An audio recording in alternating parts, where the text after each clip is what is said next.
Venir ce soir ici, ni au séminaire. Mais quand on veut faire quelque chose pour Dieu, je vous promets que Dieu nous aide. Vous savez, pour ma part, j'ai un témoignage simple. J'ai grandi dans l'évangile. Dès mon plus jeune âge, j'étais au contact de la parole de Dieu. À l'âge de 3 ans, mes parents se sont convertis, j'avais 3 ans, et mon père m'a donné une bonne éducation spirituelle.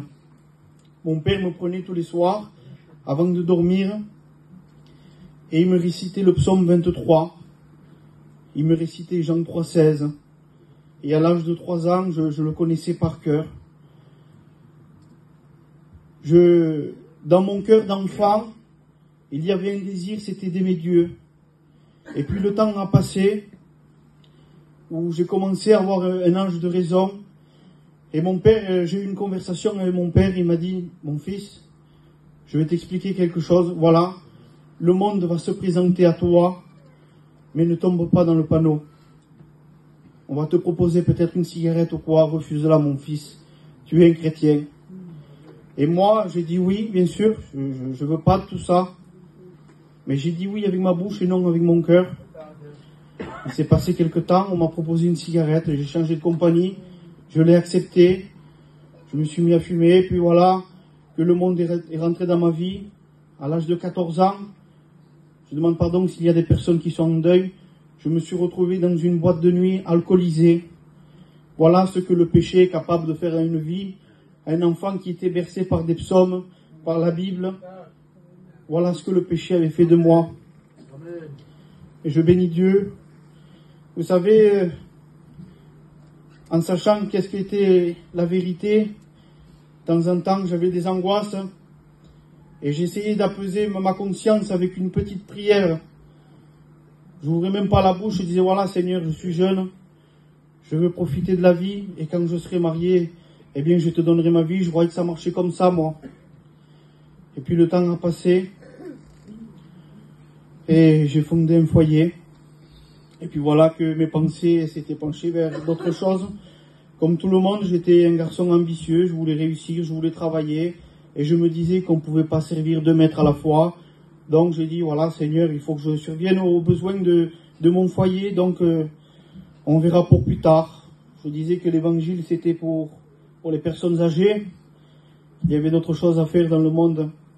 Je vous dis la vérité, j'ai resté plusieurs années sans rentrer dans une réunion. Mon père essayait de faire tout son possible pour me faire venir. Mais je savais que ma vie pouvait changer et j'aimais tellement le péché, je ne voulais pas. Je ne voulais pas rentrer dans la réunion. Et puis voilà que de Lyon, je suis parti à Nice. Ma femme attendait mon fils. Et puis un client m'a appelé. Je suis parti avec mon cousin, on était associés. Je suis parti pour travailler.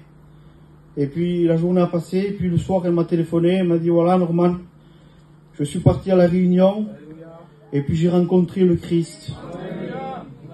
Et moi sur le coup, j'ai dit c'est bien, je savais que le petit bébé était sanctifié à travers elle.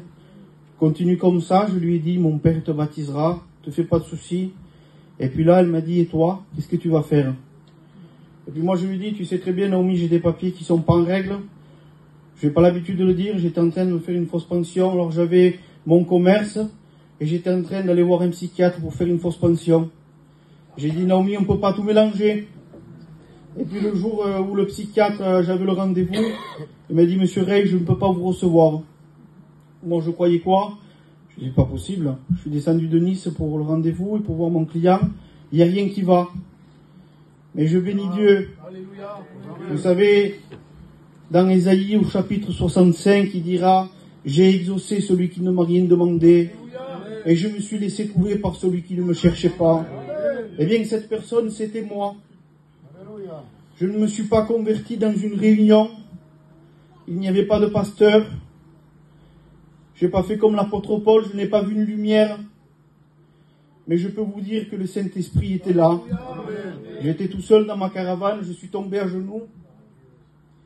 Et là, le Saint-Esprit m'a révélé la croix, un Christ ensanglanté. Et j'ai réalisé que si le Christ était crucifié, eh bien ce n'était pas parce qu'il avait commis un péché, mais qu'il avait pris ma place. Et devant cette révélation, je pouvais dire qu'un seul mot, et bien que c'était pardon. Pardon pour le mal que j'avais causé à Dieu. Amen. Et là, l'ennemi est venu directement me chuchoter à l'oreille. Il m'a dit, Norman, tout ce qui se passe c'est bien. Personne ne le sait. Tu n'y arriveras pas. Tu t'es engagé dans des papiers. C'est pas pour toi. Tu verras plus tard. Mais je ne me suis pas laissé avoir. J'ai dit, Seigneur, il est vrai que moi je ne peux rien. Mais je sais que toi tu peux tout. Amen. Je vous le dis en vérité, instantanément, j'ai connu la nouvelle naissance. Je suis sorti de ma caravane, je n'étais plus le même. Les choses que j'aimais, je les voyais en horreur. Le péché que j'aimais, j'en ai vu en horreur. Vous savez, je ne dis pas ça pour me glorifier, loin de là. Les frères me connaissent. Il s'est passé quelques mois. J'ai passé par les eaux du baptême et le Seigneur m'a appelé à son service.